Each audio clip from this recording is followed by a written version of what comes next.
Welcome to Mind Over Matters, the live stream where your mind actually matters. My name is Sime, and hosting the show with me today is Tak, Adam and Samad. Every week, the four of us will discuss and debate the most interesting topics that are on your minds and ours.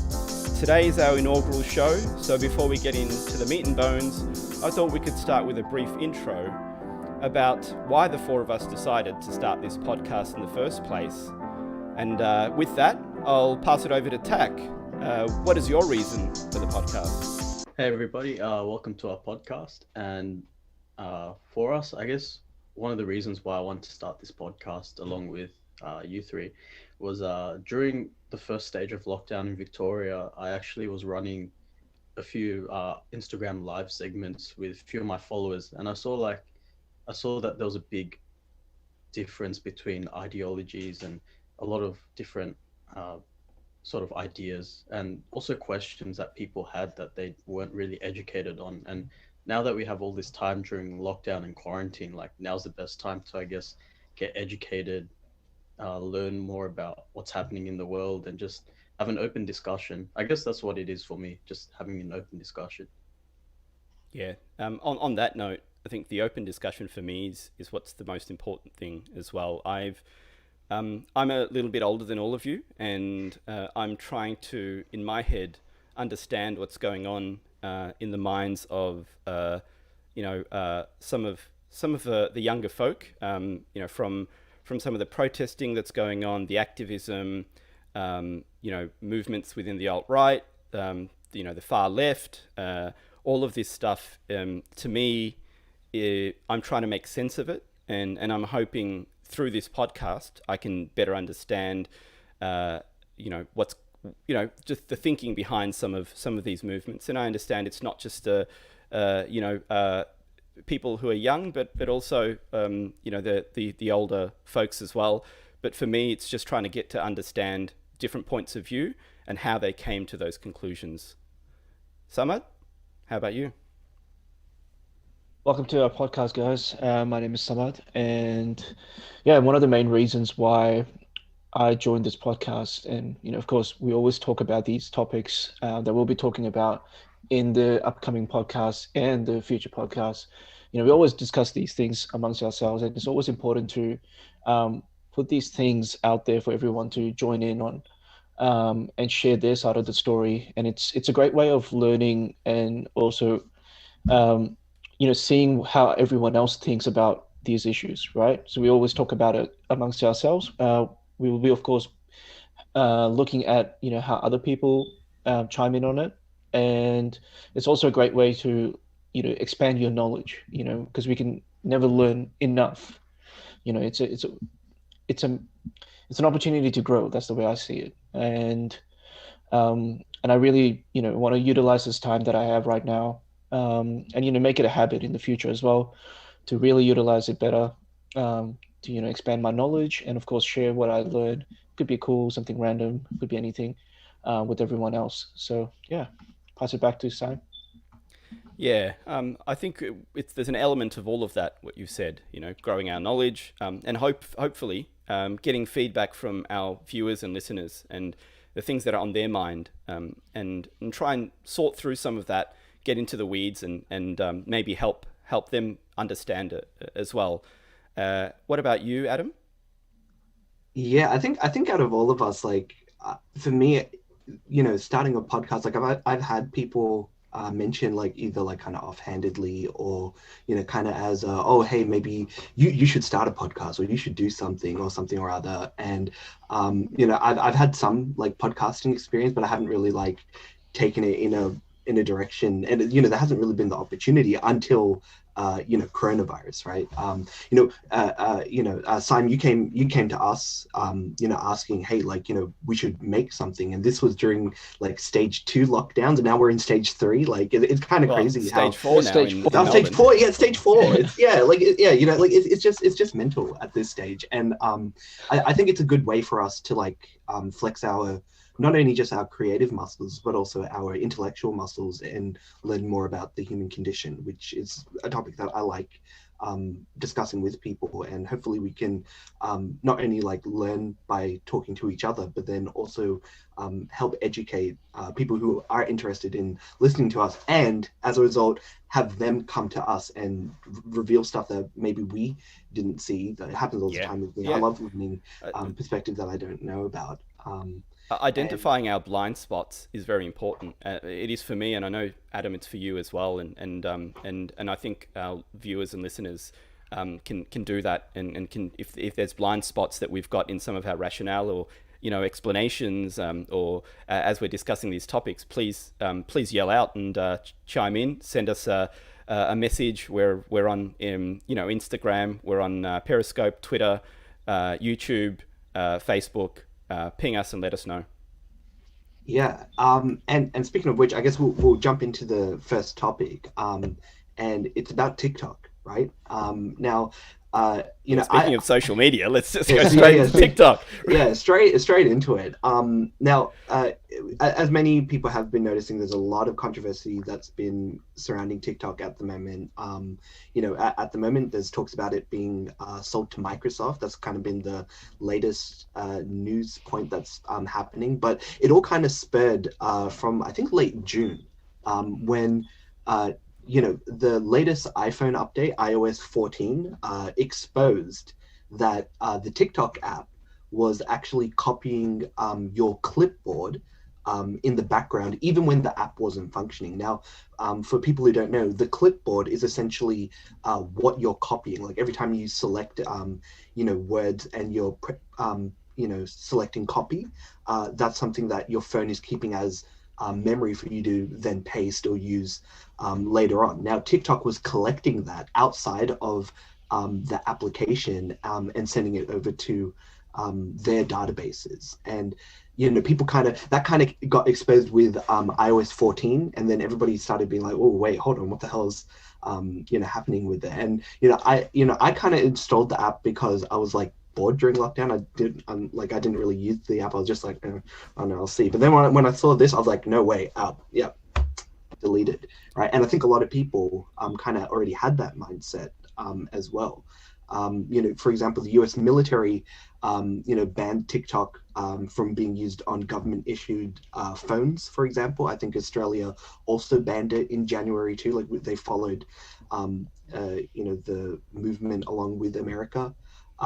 India obviously has been having a lot of conflicts with China at the moment at their borders, and that has led to India banning TikTok and 57 other Chinese applications.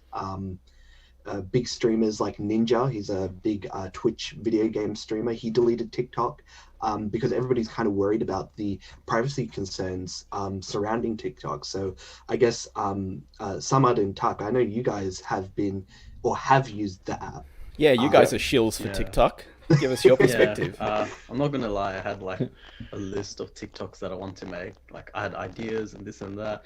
And then as soon as you sent me the link about, because one thing to note is, TikTok's owned by Musical.ly, which was another used to be app similar to this.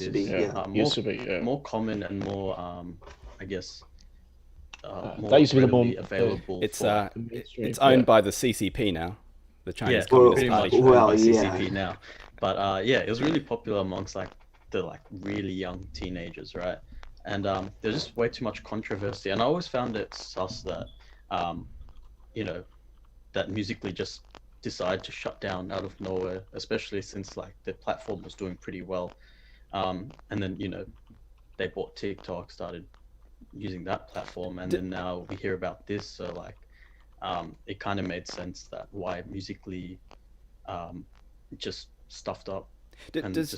Was Musical.ly owned by was that a US company, or was that also I believe it was. I think it was, and then it collided from and then TikTok the parent company of TikTok, I've drawn a blank. ByteDance purchased TikTok or from Musical.ly. When was this, a couple of years ago? Absorbed it. Yeah, because essentially the US government fined Musical.ly $5.7 million for illegally collecting children's data. which obviously is a big kind of a red flag for an application. You know, people kind of don't want their children's data being collected by anyone, and yeah, they obviously kind of suffered quite a lot when that happened. So that kind of led them to exchanging hands and selling it off to ByteDance. But then that in and of itself also raised concerns because according to TikTok's privacy policy, it says that, and I quote, "We will also share your information with any members or affiliates of our groups in China." So that's already in TikTok's privacy policy. But on top of that, any organization that is at least partially Chinese owned has to exchange its data and information at the request of the Chinese Communist Party. If they request it, they have to hand it over. Even though TikTok said to Australian lawmakers that we won't share user data. No, we won't do that. It's all protected. We won't pass it over. But realistically, that's not the case. And I think that's part of the reason why it has been raising concerns. Also, on top of just things in general, like Huawei, which is a really big, it's a prominent Chinese phone manufacturing, telecommunications in general. They're also owned by the Chinese government as well, and subsequently it has raised concerns about using Huawei technology in certain countries' 5G tech. I think recently there were talks about I think Australia, we were like, nope, we're not having any of it. UK only recently said that they won't be having Huawei tech in their 5G. And so it's kind of like, on top of just kind of global geopolitics, it has moved a lot of countries to kind of decouple themselves away from China. And this is another example of it, albeit being a social media application aimed primarily at children, right? Well, not children, but you know what I mean, teens. But it is an example of just kind of the further decoupling that we're seeing around the world from China and their tech, so to speak. Yeah, my perspective on this is, the world is seeing China becoming, more rogue. They're encroaching a lot more and doing that in a overt manner. And if we go back 5-6 years ago, maybe they were doing it more covertly, but now they're overt about it. We've seen the encroachment in India, resulting in the deaths of Indian soldiers. We've seen them becoming more bolder in their treatment of the Uyghur Muslims in China. And they've taken economically also, they're fudging their own currency to make it cheaper for people to import from China. And that means that it kills the competition in other countries, makes their commerce with other countries more difficult to do, right? Because they're manipulating China's currency. So these are all kind of things that we know that they're doing. There's a lot of things under the surface that we don't know about. We're not privy to. That's probably within intelligence reports that we don't fully understand. But I want to make a clear distinction between TikTok and why maybe governments, nation states, the United States, India are using TikTok and large Chinese companies. They're using them as leverage, right? So, they need China to bend on certain things, and so they're using these large Chinese companies.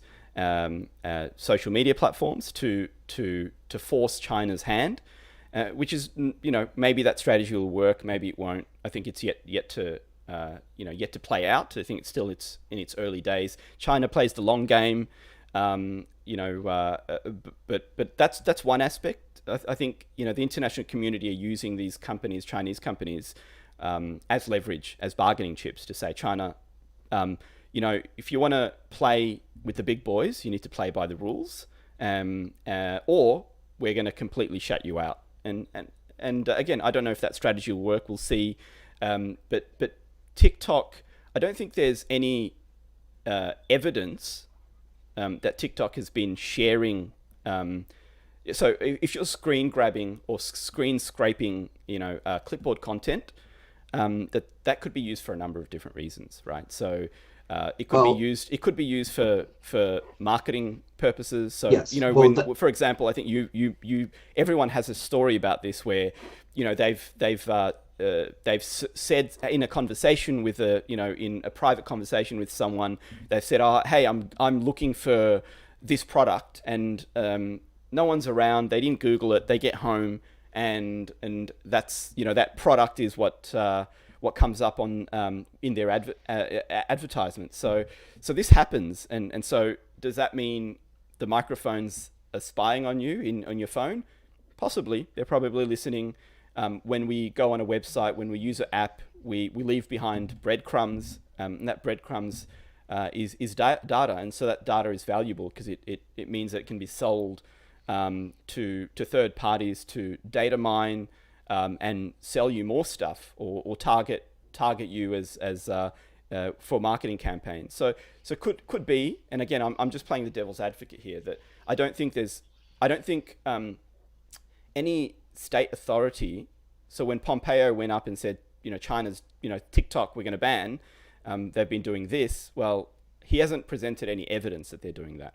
And I think, 10 years ago or maybe 20 years ago, if a figurehead like like Pompeo went up and said that China is doing this, they better have evidence, and they would present the receipts, right? I don't think we've seen those receipts. I think we've. I mean, America went into war without any receipts. They did have receipts. I mean, they said that if you're talking about Iraq, they said that there was the dossier which claimed that that yellow cake was on its way to Iraq, and that there was intel that Saddam Hussein was. Turning it into fissile material in order to be used. And may already have had weapons of mass destruction. Obviously, we know now that to be completely false. But at least they presented, hey, someone did some research, and here's the intelligence report. Look. To be fair, I didn't expect talking about TikTok would lead to us talking about fissile material. So this is already a win for the podcast. I take my point, right? Like, I mean, we need to distinguish between. China and the CCP, who are bad faith actors, and TikTok, which is owned by ByteDance, and in many ways, if you're a multi-billion-dollar company in China, you don't get there by not having the approval of the Chinese Communist Party. Like, the Chinese Communist Party will not let you, and I don't know if I'm going to get banned for saying this, but will not let a company become worth multi-billions of dollars without a stamp of approval from the CCP. So, Sorry, just wanted to chime in. Isn't every company in China partially owned by the government? Isn't it like correct. I think it's like 5% of the company itself. They don't even need to be owned by the but they still are. That's the thing. They still are somewhat owned by.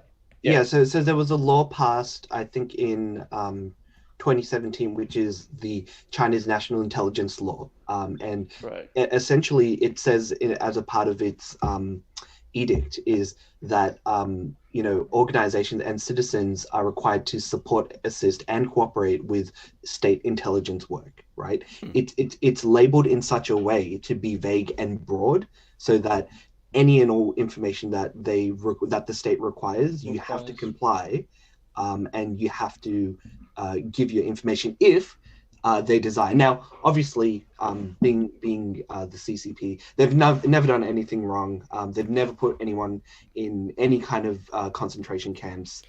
They've never done anything that would ever harm individuals or even their own re-education. It's re-education. Re-education, right? So again, is that what they're calling gulags now? Yeah. Oh, well, Okay. I mean, they've been calling gulags that since Stalin, so it's kind of been passed down, right? But yeah, no, so yeah, you're completely right, Summer. Like, I'm not too sure like how much of a percentage they would own, but at least they have to comply with this Yeah. national intelligence law. Yeah.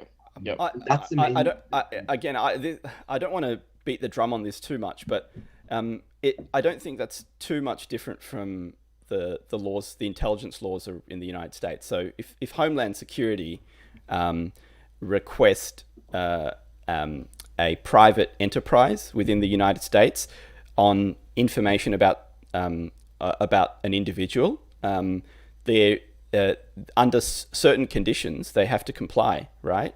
Well, for example, I think the U.S. government wanted access to someone's iPhone. I remember this was like a while back, and Apple basically told them no. They basically told them no, you can't have access to it. And guess what the U.S. done? The government ended up breaking into it themselves. Yeah, they did it anyway. They did it anyways. But the company did have the ability to not comply with their requests, right? So at least I'm not saying like I'm not saying America is perfect. This is not the America show.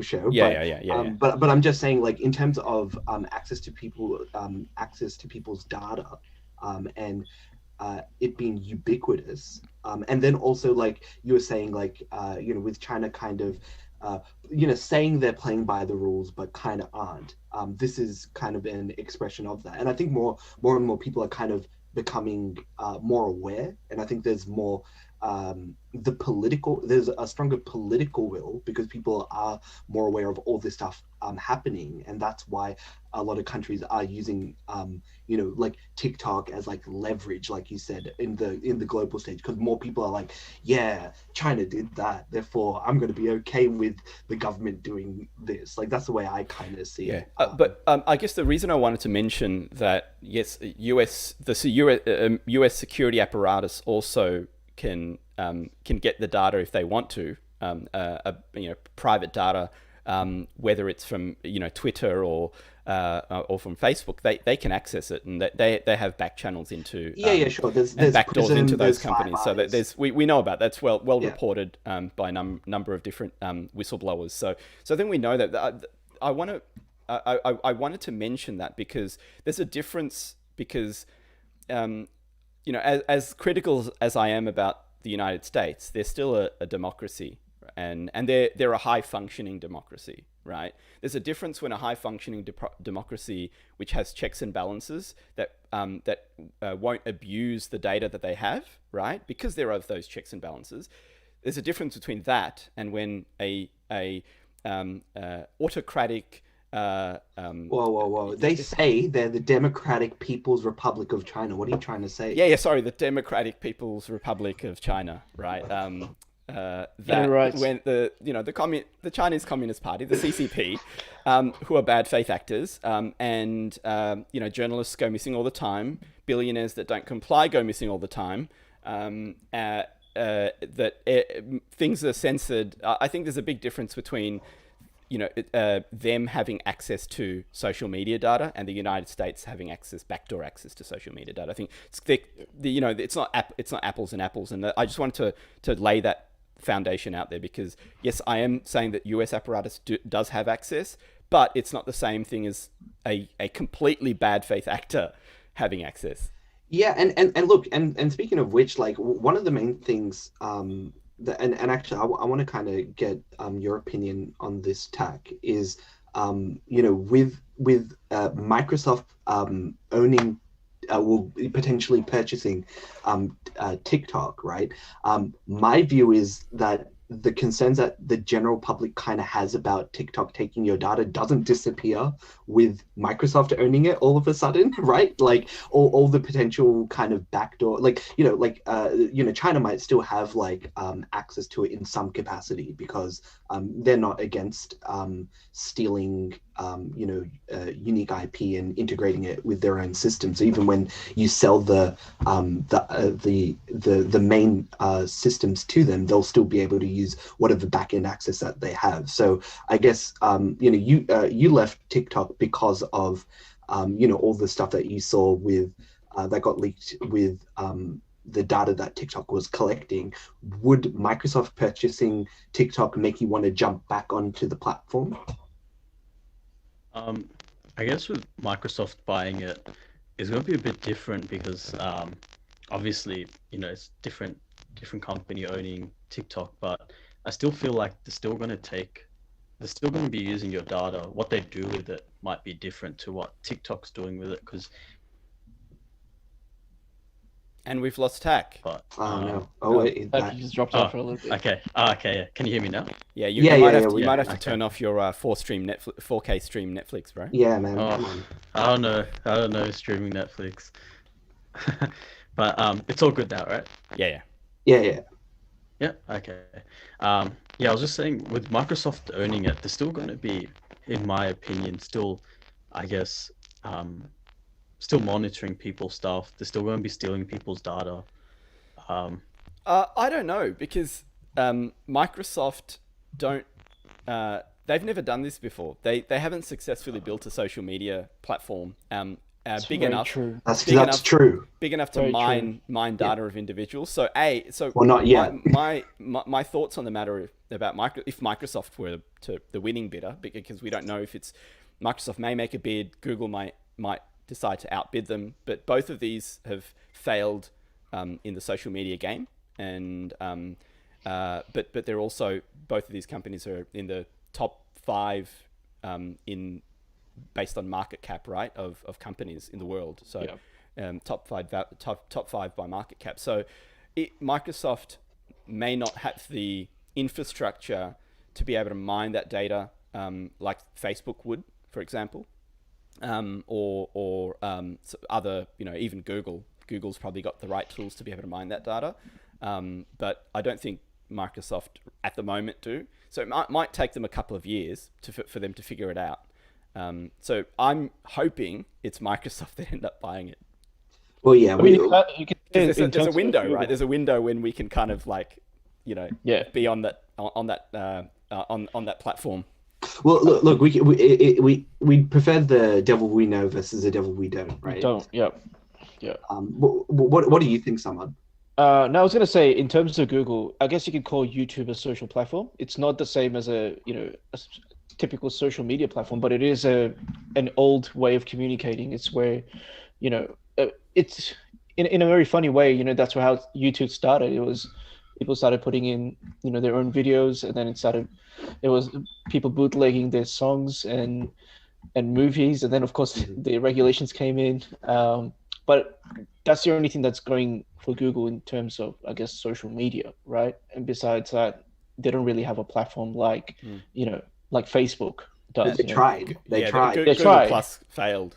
Google. Well, what was Terribly. the other? Yeah, man. So Google Plus was. I remember they got Marques Brownlee on it. I'm pretty sure yeah. I still remember that.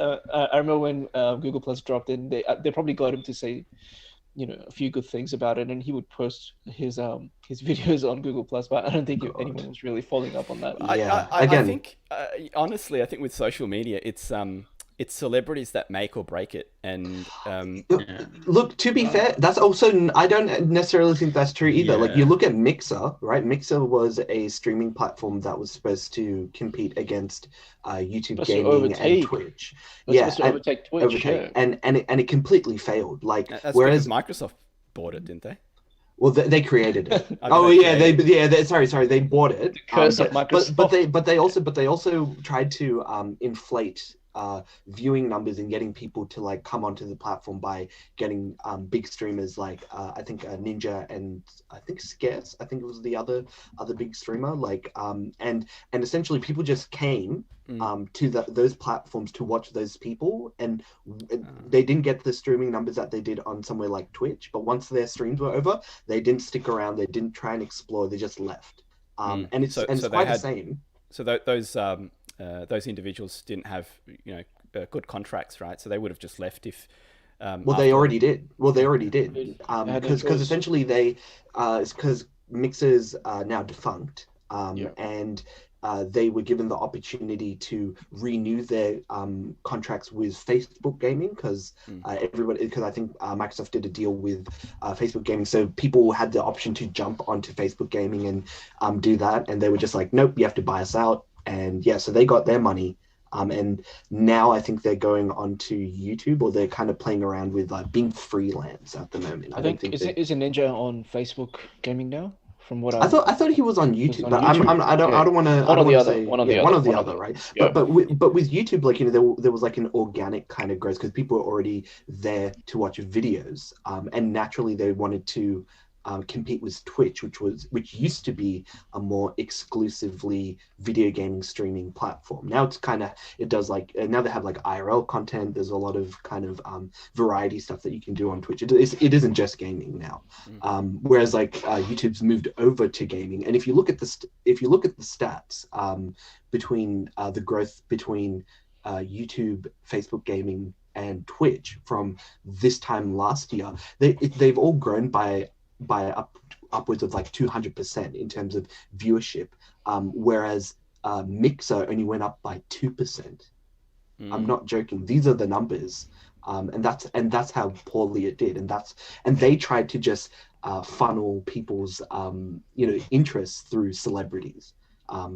Oh, come watch this person. It didn't work. So yeah, I think So I think like celebrities are important, but I think you have to have it has to be more than just it has to be a good product. To have both. The reason I mentioned celebrities is because if you looked at the early days of Twitter, there was Ashton Kutcher and a number of other celebrities who were like tweeting everything they were doing, right? This is before politics Twitter and all sorts of other Muslim Twitter and all sorts of other types of Twitter there is today. But Ashton Kutcher was tweeting and that drove new user subscriptions. When you look at Instagram, I think it was Kim Kardashian and a few other celebs who started using it from the early days. But you also need that, but you also need the grassroots growth, right? Yeah. So you need organic people who are able to like manipulate the format and get people or inorganic people in the content, or inorganic people. The fake. I think Mixer failed because there wasn't enough cam girls on it, right? Is that why they failed? Probably. Well, yeah, probably. I think they did. They did go to try and have more like, I guess, family. I was really close to using the catchphrase for. Oh yeah. Look, enough time has passed. We can technically say the word, but you see now hey, the other thing. Just trying to be careful. Just back on Simon's point. When you talk about like celebrities kind of starting a trend on like new social media, I think that's where the culture is sort of shifting. Where, like especially with TikTok, you got people sort of making the culture shift. Like it'll be people who aren't celebrities, but they become celebrities on these platforms. Yes. So if you look at TikTok, there's this one girl, her name is Charlie D'Amelio, right? I thought you were talking about the girl who cried. Wasn't there the TikTok girl who was crying about some other girl surpassing her, and it was like a leaked video and had a great laugh about it? Like, god damn it. It's a lot of these like younger sort of like in the mid-teens, close to like 18, 19-year-olds, probably around the 16, 17 age, and they sort of kind of like the pioneers of the platform in terms of like trends and that, because with Musical.ly, and TikTok sort of took over is like a lot of the dance moves and that, creating dance trends and this and that. So these girls kind of took over by creating like some of the earlier dance moves, and then like later on they just kind of stole from other people. And just did it better, I guess. That's a very good observation. So you're definitely right. You're right on the money there. That there's a shift in the way that platforms become popular. It used to be, exactly. Well-known celebrities, and now it's I can get my 15 seconds of fame. So I can become a celebrity. So that's an interesting shift. Yeah, and that's a good point. Yeah, Yeah, I mean, well so made. so long as you got the talent, and so long as you got, there's a bit of luck involved as yeah. well. It is an algorithm sort of thing as well. One of the funnier sort of trends that came out of TikTok, which is like one of my favorite trends, is it literally just started off with this guy who talks about his addiction with soft drinks. Everyone who's on No TikTok fizzy knows drink. Rohit, no fizzy Is this drinks. I the mean, bloke that you took a photo with? yeah. So it started off as just some like I guess mid 40s father of one just making videos on TikTok talking about his addiction with soft drinks, and he just wants to quit. And it was supposed to be like a week, and then it went on for like 10 days, and then I don't know what he's on anymore, but he was like He close crossed to 50, by the 30. way. Yeah, He crossed 50. there you Yeah, go. And it all yeah. came from like support. So I guess like one of the best things that came from TikTok, in my opinion, was there was a lot of wholesome content when you look at apart from all the trash that's out there. There's a lot of wholesome content. Like a lot of the reason why he reached day 50 was because people were encouraging him, like genuinely encouraging him in the chat. And yeah, I did meet him at work. I didn't know he lived in Victoria, but he does. Oh, And okay. got a picture with him, and he was great. He was a really nice dude. So it's good to see TikTok sort of building platforms for people instead of people building the platform for TikTok. Yeah, yeah. Very good Yeah. observation. Yeah, having the users define what the content is Exactly. what Yeah. gets people Yeah. feel, again, that organic feel is what's Yeah. important. And one great thing about TikTok also, sorry, Adam, Yeah, no, go. is I think the short span of the video that Mm. really helps because you're not really required to pay attention for a prolonged period, and it's short, it's catchy, it gets the message across, and you can watch so many of them. So you're not stuck with just one of them. You can like tell a story in parts, but it's only what 60 seconds at best, and you patch up 15-second videos together to make a bigger one. So I think it really, they've of course like done their research, but they've also targeted that, the short attention span. You know, I mean, I would struggle, and a lot of people struggle by watching things for a prolonged period. And Hopefully that's not hard this to pick up. podcast. Yeah, hopefully not this. Yeah, yeah. Just watch You it listen at two to it. You times. can listen Look, to look, it. just watch it at 2 times speed. All right. Yeah, Just watch it at two yeah. times. That's what I Speed do. it up. That's my solution when people have to. Oh, Like, 1.5. I gotta go 1.5 fast. is a sweet spot That's a if you good can. spot. Yeah. Yeah, yeah. So I think they've really put in the work, and platforms like these will emerge even if TikTok doesn't survive. I'm pretty sure there will be something very similar to I this. mean, Well, Instagram's already starting Instagram Reel. I There think you that's go. a new thing. I was gonna say, because prior to TikTok, there was also Vines. Like Vine, Vine was yeah. also something that people Yeah. used, and the thing is, when Vine went out of business, because I think they didn't have a proper way to People move monetize to their YouTube, content. yeah. People just moved to YouTube. So that was also something that might have been a potential fallout from TikTok being banned, right? It was going to have a lot of, I guess, TikTok refugees jumping on to other platforms and making it big there.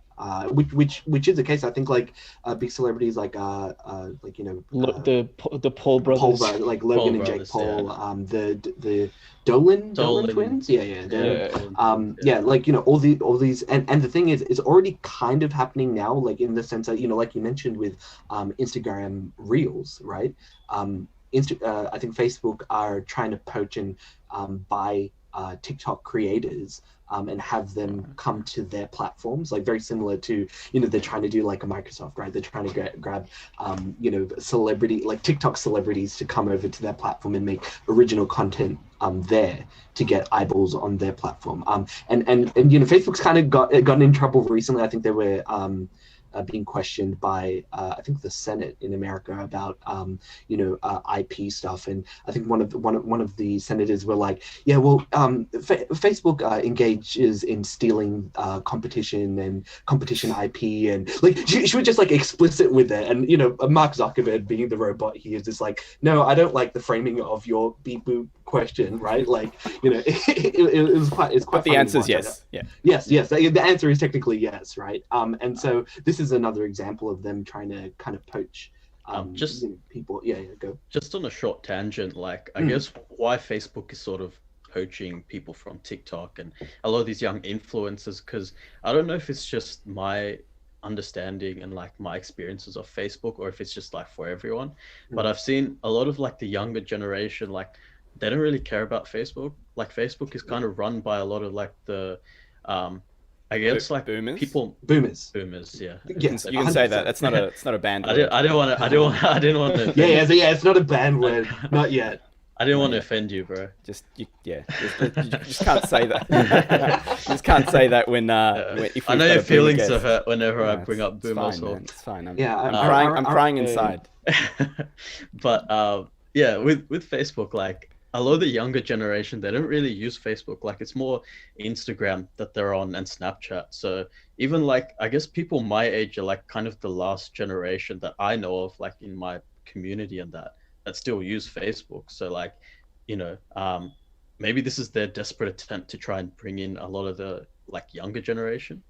Well, Facebook owns Instagram, and it's Yeah, just that's true. it's another way for them to. Oh yeah, sorry. What were you going to say? Yeah, no, I'll let you finish your thought first. Well, I was just going to say, like, yeah, Facebook, just as an entity, are trying to kind of throw their tendrils out to whoever they can catch, right? You know, with people who are on TikTok, they're trying to catch them by getting them on Instagram Reels, right? Instagram's like a different kind of social media platform. It's not very like all in your face in regards to people putting up statuses. So it's not about just posting pictures. Like it's mostly about pictures, right? But it's a different way to express yourself. Instagram Live as well, though. Yeah, Instagram Live. That was a function that was taken from, other things as well. Like their stories was taken from Snapchat. Like again, they're trying to pick out like everything they can and formulate it into something that everybody quote unquote can use, right? With something like Facebook, because that's very much like, oh, this is your profile.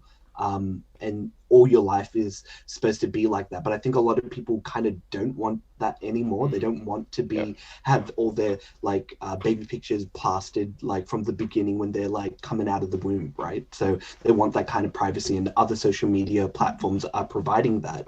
And because for me, like the only thing I really use Facebook for is events and chat. Other than that, I don't really use Facebook for anything else for the most part. And when I've talked to people who are who work in social media, and they say that like that's the primary thing most people use Facebook for.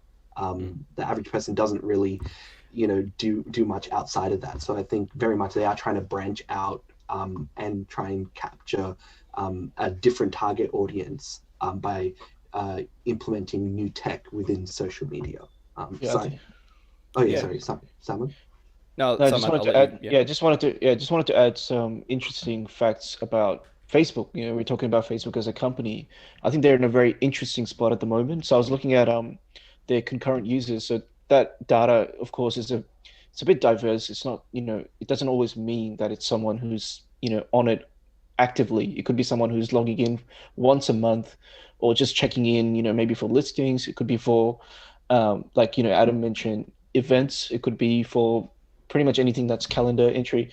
So Facebook itself, that platform, it still is fairly active. So when we talk about fairly active, it's over 2 billion people that are concurrently using it, and it's and then the one after that, it's 2 billion people on YouTube, and then followed with that is it's WhatsApp. So you can see like Facebook is appearing in very different areas as well. So you've got Facebook Messenger, you've got Instagram. So they are a big power, and what they have to do is, even if they let go of the, as Tak mentioned, the Facebook as a platform itself, what they've done is they've branched out already, and they've like put their hands in so many different pies that they will find other ways to still exist. It could transform entirely, as Facebook might become like, it might have a different one for events, maybe like a calendar style platform.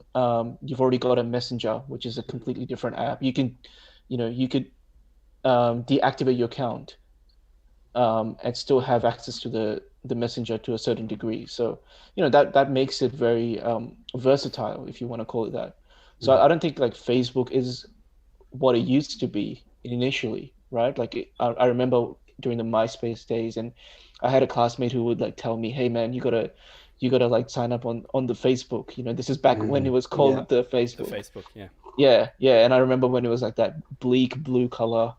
Um, yeah, it's a very interesting time, and it's progressed over the years. And of course, now of course, it is for boomers for the most part, and people to talk about their ideas. Still, I mean, I'm pretty surprised people still post on it. I mean, I still people. see, yeah, Yeah. I still see people posting, which is Well, very interesting. because I think a lot of people use, how Facebook functions very similar to Twitter in the sense that, Yeah. but it's within your own ecosystem, right? Like you're Yeah, posting something and it's to your friends, your family, whatever, right? It's like, oh, I'm gonna yeah, voice my opinion. I had a great day. I had a whatever the yeah, hell, right? yeah.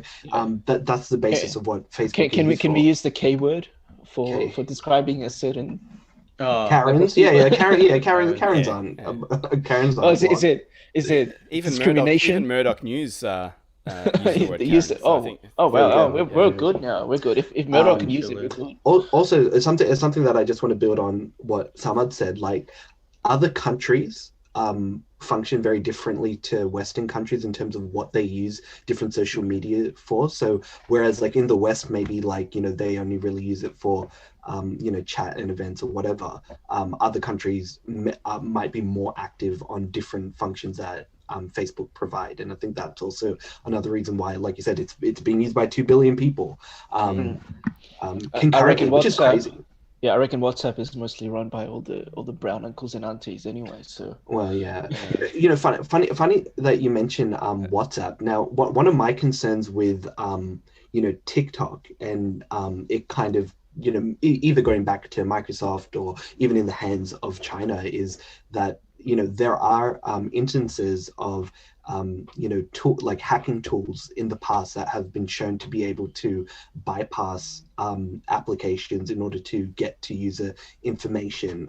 So WikiLeaks back in 2017 released what's known as Vault 7. I highly recommend people look it up, and they release a bunch of different information on different tools that the CIA had access to, and essentially the CIA gave these tools to a third party, which then accidentally leaked them to the wild for people to use, right?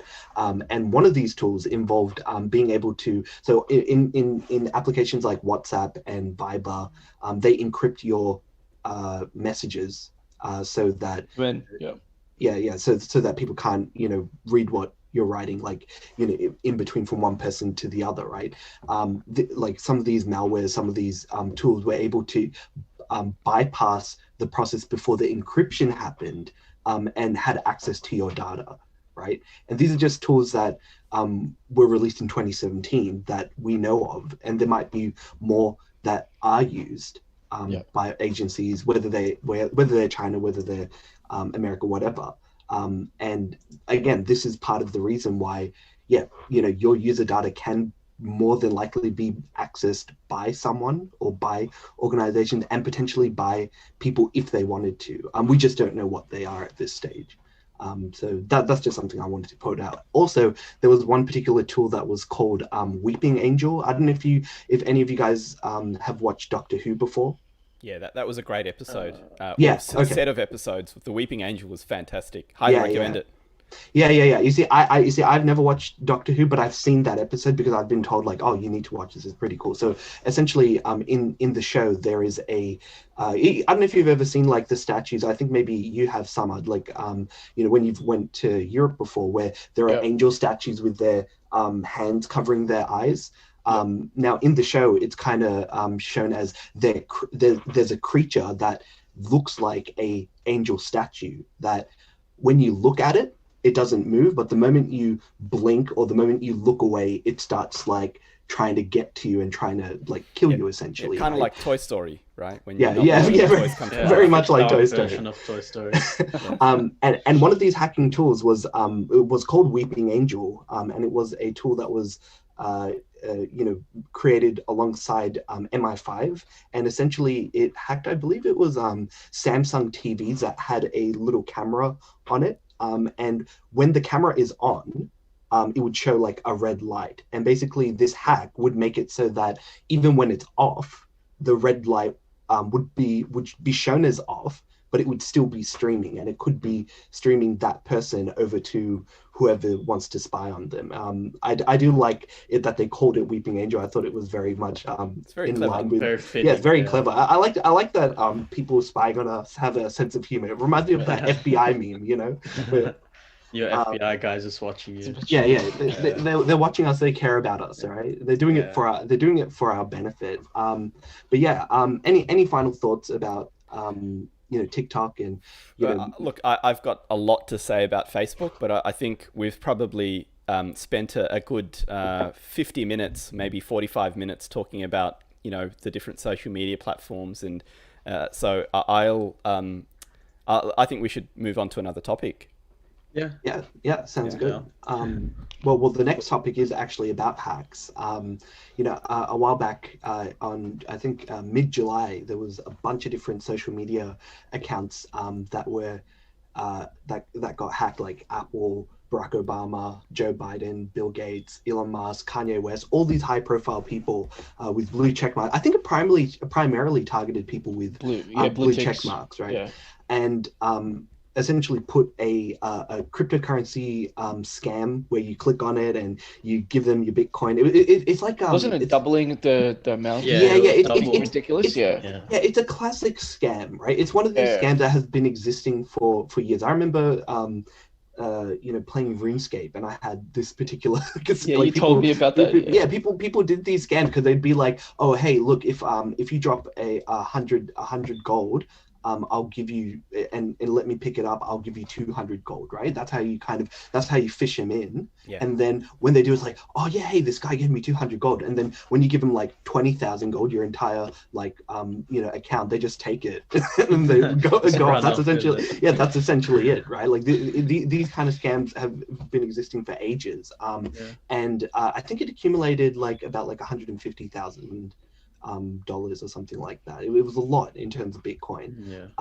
And this would have just been on people who just trusted social media people. Like they just didn't question like Kanye West trying to promote this Bitcoin scam, right? Subsequently, also the other big thing that happened was, I think a lot of these the Twitter checkmark people that had their verification, like they were their accounts were disabled. Because they couldn't retweet or post anything. And the other thing, it was like everyone with the verified tick was disabled, wasn't it? Mm-hmm. It was like across the board. And the other thing that also got revealed was it showed a lot of the inner working of how Twitter works. So it did show that certain people were put on like I think there was like blacklist or shadow banned, which I think Twitter in the past had said like, oh no, we don't do this, or we don't kind of manipulate people's access to viewing content or what their content gets shown to. But with all the tools that that the hackers kind of revealed, that is the case. But finally, as of this week, the actual hacker himself, and along with two other people, were arrested, and it's a 17-year-old kid. Wow. Which I don't know. It just doesn't surprise me anymore. Yeah. And from Tampa, Florida. Or is it Florida? That is surprising, though. Yeah. Yeah. It's not. It's not Florida man. It's Florida boy. All right. Like that's what happened. So yeah, it's bizarre. And the thing is, like, if this guy had have just like hacked like a couple of people, and maybe not like high level, like not like celebrities and stuff.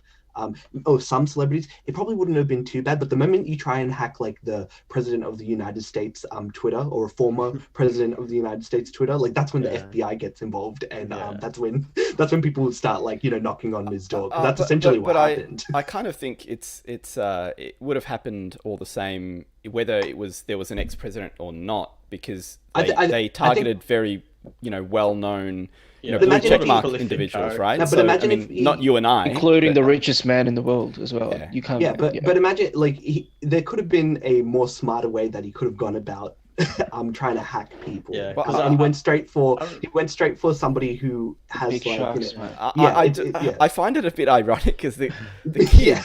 the kid was clearly smart enough, shooting for the very stars, smart yeah. enough to hack Twitter that many people have failed to do.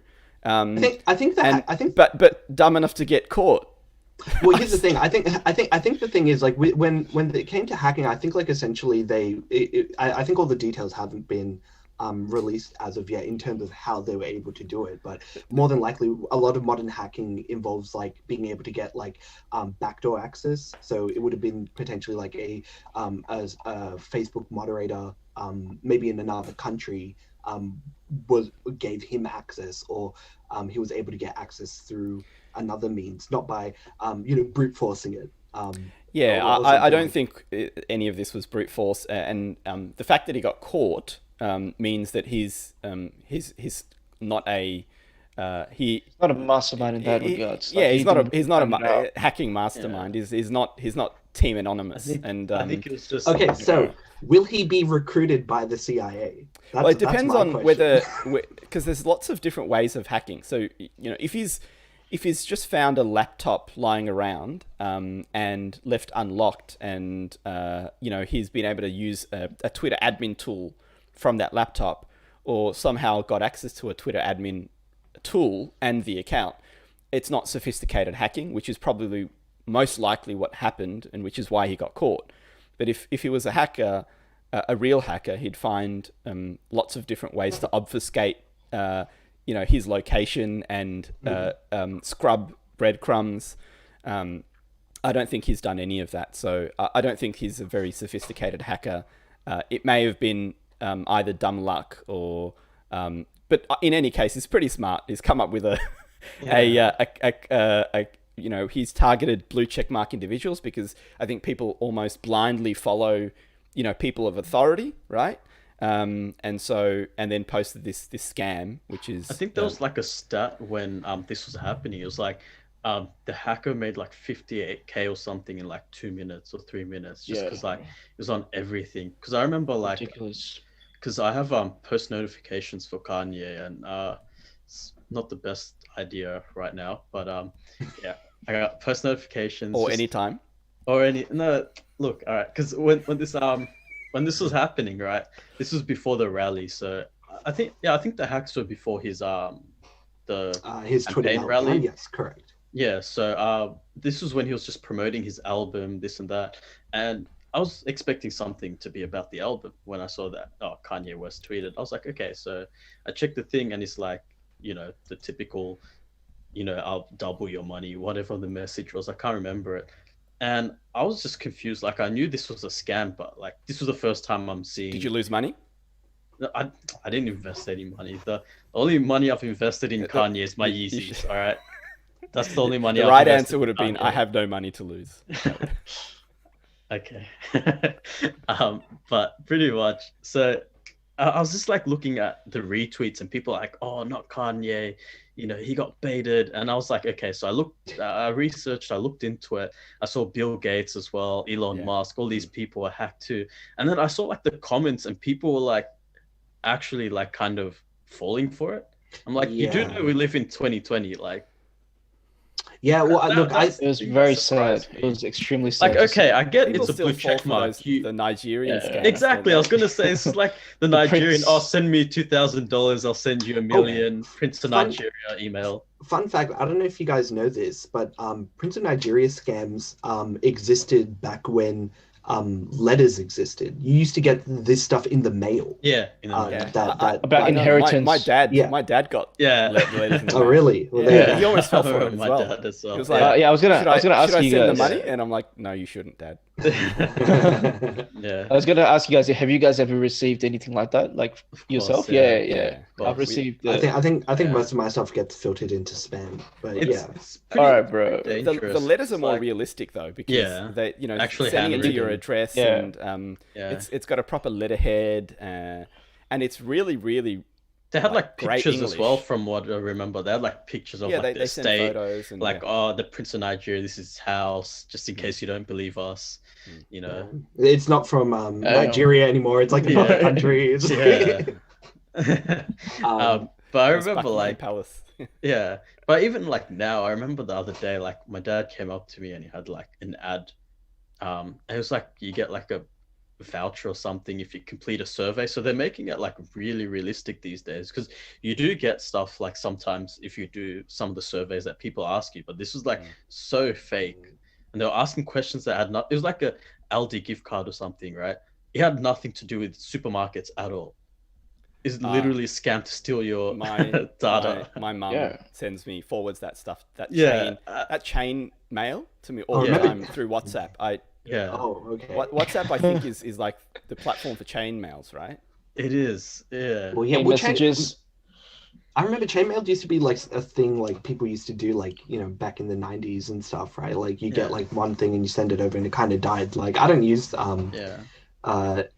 what is it, WeChat and stuff, but No, that's the yeah. Chinese one. Oh, that's China. Wait, Yeah, which one's you Chinese. using? You see, man, there's so WhatsApp. many. There's so many. WhatsApp. Okay, WhatsApp's so owned by Facebook, isn't it? Yeah. It is. yeah. We always Yeah. come back to Facebook, man. That's what I was saying. The Zuckerberg I was effect. saying they're everywhere. Zuckerberg. I really wanted to resist saying stuff about Facebook, but if I We'll do, say it. I want to hear what's this thing about Facebook. Go ahead. Talk Go about All right, so- talk about Well, tell me, stuff, tell me. please. I might touch on some of the things, Samad, you mentioned, but and I want to go through it really, really quickly. Go ahead. Facebook, I think we should distinguish between the company Facebook, which owns, WhatsApp, Facebook, the social media platform, Instagram, you name it, they own it, right? So the Facebook legacy, which is the Facebook platform itself, not the company, that is morphed into more of an identity provider and a data mining, tool. So when I say identity provider, is you'll notice Facebook is integrated with as the login identity for lots of different websites and applications now. So, I mean, I think they're going for, well, we're going to be an identity provider, and if we're the identity provider, then we can collect lots of information about what apps and websites that you go into, right? Because you're using your Facebook account to log in, so we know you're interested in that. And then the boomer generation still use it. They use it to click on stuff that they like. They use it to send messages and fake news to each other. And so they're still building. Facebook are able to build a profile of lots of billions of people around the world, right? But the younger generation, they're losing on the platform, but they're finding, this is why Zuckerberg's strategy of buying these other social media platforms during their infancy stage, right, like Instagram, and wanting to buy Snapchat, which didn't go through, is because he wants to take the younger generation, because he can't monetize them, right? Because if they're not using Facebook, which is the main tool that Facebook as a company monetizes, so they sell that your profile to advertisers and companies and third parties and your data, and we know that, but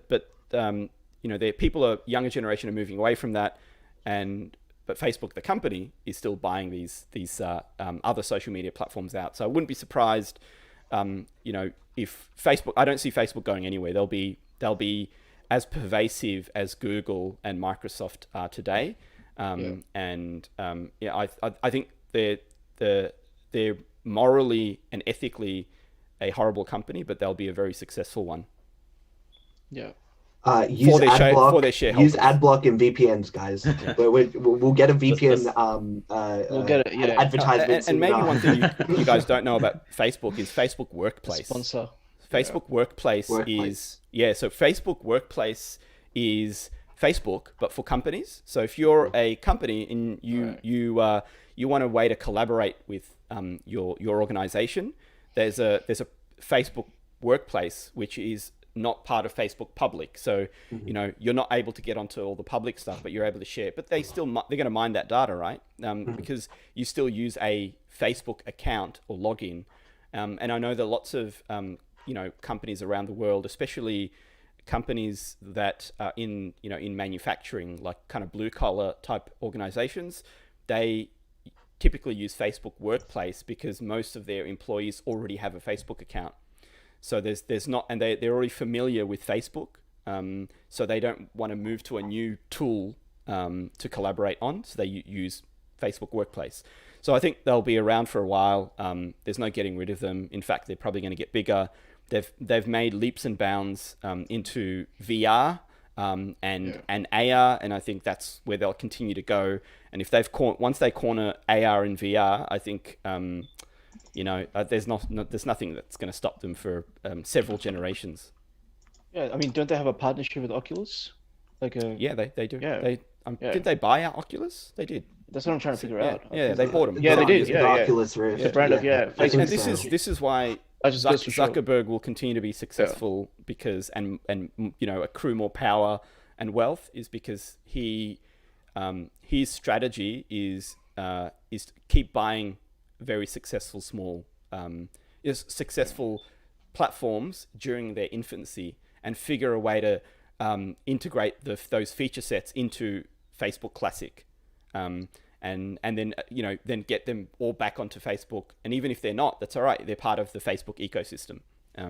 Whereas if you look at what Tim Cook has been doing with Apple, they're sitting on, what is it, $100 billion worth of cash, and they're not buying any company. Like, they're not making any acquisitions. It makes no sense. Like, you know, Apple don't have a social media platform. They you know, I think that they'd want to get into, you know, media streaming, apart from, you know, music, but into something like, you know, Amazon Prime or Netflix, or it would have been great if they bought Netflix. Don't they have a streaming service? They do, but it's not very successful. Yeah, no, it isn't, but they do have one technically. Yeah, it's so I think we'll see over the next 10 years. I think we'll see Apple the pervasiveness of Apple diminish and Facebook continue to increase, and maybe not Facebook Classic, but you know, the tentacles of Facebook will. Speaking of tentacles and the future in technology, I want to bring everyone's attention to something called Neuralink. Now, do any of you know what Neuralink is? Elon Musk. Yeah. Well, Elon Musk is related. Attack, do you know what Neuralink is? Isn't it a microchip they want to put, or like to try and design a microchip for your brain where you can stream multiple things? Isn't that Bill Gates? Well, streaming is part of it, but yes, it is. Hey, come on, man. Sorry, don't want to get bad. I want to talk about that. But you're not wrong. Like, essentially, it is a kind of brain interfacing chip that would allow people to interface like biologically with a digital apparatus, right? They've have been doing tests with Neuralink. Last time I checked, which was actually a while ago, I think like 2019 now, where, you know, it's they put like thousands of threads you know, into your brain. Like, again, it's going to be way into the future, where like a cyberpunk future when we're able to actually cyborg arms and shit. Yeah, like I think they said as many as 3,072 electrodes per array distributed over 96 threads, right? Going into your brain.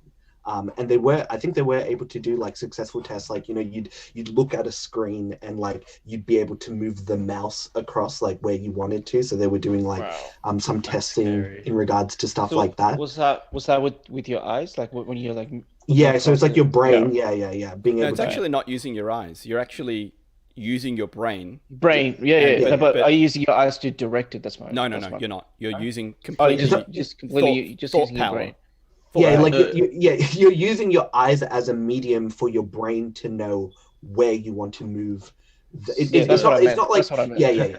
So what you're telling me Yes. What you're telling me is we Mm. can all become Professor X in the future. Mm. Start moving shit around with our minds. Digitally at least. Digitally, yeah, digitally. One step closer to becoming X-Men, guys. Exactly. And one of the recent I want my claims. claws, man. I want my claws. Oh, the adamantium claws. Yeah, I want the Yeah. laser beam eyes. That's what I want. I just Yeah. want to Yeah, concentrate. if Cyclops. Elon's not doing that stuff, then I Not don't know yet. what he's Not wasting yet. his Yeah. life, really. Well, he is providing. Potentially, he said. He claims that the new Neuralink chip would allow you to stream music directly to your brain. Right, yeah, Right. I Which I remember. which I find quite interesting in the sense that it would bypass the requirements of using your like ears. Earphones and that, yeah. Yeah, so like you wouldn't like there is a potential of like not damaging like your ears and maybe even still being like being aware of like what's going on and So how does that mean that all of this digital stuff that we've been, digital streams that we have are all just going to be analog when we have direct feeds into our brain? Because then that'll be digital. potentially. That will be Potentially. digital. So That'll be the everything new before that is digital. analog. Yeah. Yeah, well, I mean, and then we can use servers in order to use for memory, and then we can store things on the cloud, and then we won't even need to put And then- physical storage devices in our brain. We just have Apple or Facebook have it for us, mate. That's the future. Hey, wasn't there a Johnny Depp movie where like he uploaded his consciousness to like a cloud or something after he died? Right, that's I pretty think it much was Tom Cruise or Johnny Depp. I don't know. No, it was Johnny Depp. It's Johnny Johnny Depp. Depp, Depp. yeah. Yeah, this is sounding very Johnny Depp type movie. Yeah, probably. That's Scaring it. me. I'm pretty sure Keanu Reeves was in a movie called Johnny Mnemonic, which is kind of like of a guy who's able to upload his like consciousness into a chip. Yeah. So yeah, like well, my question to you guys is, let's say this actually does work. Are you guys putting a chip in your brain? Yeah, I'm not. I don't think it works. I'm and saying B, when it works. Yeah, I'll believe it when I see it. Because I remember- Elon has a Yeah, reputation of embellishing. Whoa. What do you mean? Whoa. What are you trying to say? Wait, am I saying stuff about Elon? And he's not here to defend himself. Yeah, quite right. But no. So I think it's great technology. I don't think we'll see it now. I don't think we'll see it working in a commercial capacity in probably our lifetimes. I think that's It'll be a prototype for a while. Yeah. It'll Nerves be- are this is- physical. It's yeah, going to be and hard to. the claims that Elon's making around how fast it integrates with the with the brain and how quick. So think about our consciousness, right? We have to think about something, and then those signals go to parts of our body to make that thing happen, right? So if I want to move my mouse, my brain has to send a signal down my spine, into my limbs, and then I make that happen. So there's a delay in that, right? And then I click something on the screen, and then that thing moves, or it does something whatever I wanted it to. Now, what he's saying is I can put some device on my head that will interface directly with the computer screen, or not just computer, but anything that can be digitally altered, and interface directly with it, and at the speed of the mind. So think about all those different steps that I had to take, that my the signals to my physical movement, to then rendering that up on the on the digital display. That will happen in fractions of a millisecond, because it's running at the speed of thought, right? And that's the claim that he's making. I'd like to see proof of that. And I'm very skeptical about claims that Elon makes to his shareholders. Hey, you're telling me that underground tunnel system isn't going to work? Is that what you're trying to tell me here? Huh? No, but what do you mean it doesn't work? He's driven through it. Like I've seen the propaganda. I mean the What about marketing. those flamethrowers, huh? What about those flamethrowers? What do you have against those flamethrowers, mate? Yeah, they're fun. I don't have one. I'd like one. To be fair, they're not that great at like lighting things on fire though. They're like flamethrowers only by like like the definition of a flamethrower, not by like actually being able to roast things. They're not very good at it. Yeah, look, I'm always open. Like, look at a lot of companies, coming up with new tech. Like, look at Google, right? There's a whole website dedicated to all their dead projects. Remember Google Glass? That was specific. Yeah, the Google Lens. Yeah, that seemed like a pretty Guys, cool. Google Lens still exists. I'm going to interrupt It for a bit. exists. We've got a question from a viewer. Oh yeah. I think it's a she, Ramaya, I think. Okay. She's a series of messages. Do they put it in when they do COVID tests? I think she's referring to the brain thing. And then, yeah. Can I talk to dead people if I have it? Can people hack my brain? Why aren't you answering my questions? So that was the one that got me. Let's stop and answer her questions. Okay. Can people hack my brain? That's a serious question. Yeah, that is. Yeah, I think with all the concern that people have around, if I take the COVID vaccine, maybe Bill Gates will put a chip in me, and then I won't be myself, right? And again, I'm not making that claim at all. But if we have this digital brain interface, there's certainly any technology can be hacked, right? Given the enough time, compute power, and willpower. 17-year-olds and 17-year-olds and probably 11-year-olds. By the time we have that technology, that's a lot worse than hacking Twitter, right? Yeah, I mean, and look, that's gonna be the risk that comes with people potentially augmenting their bodies in the future, right? Like, I'm very interested in a game coming out later this year called Cyberpunk 2077, and it's all about and it's all about the kind of futuristic world where people are kind of almost forced to modify their bodies in order to compete with people.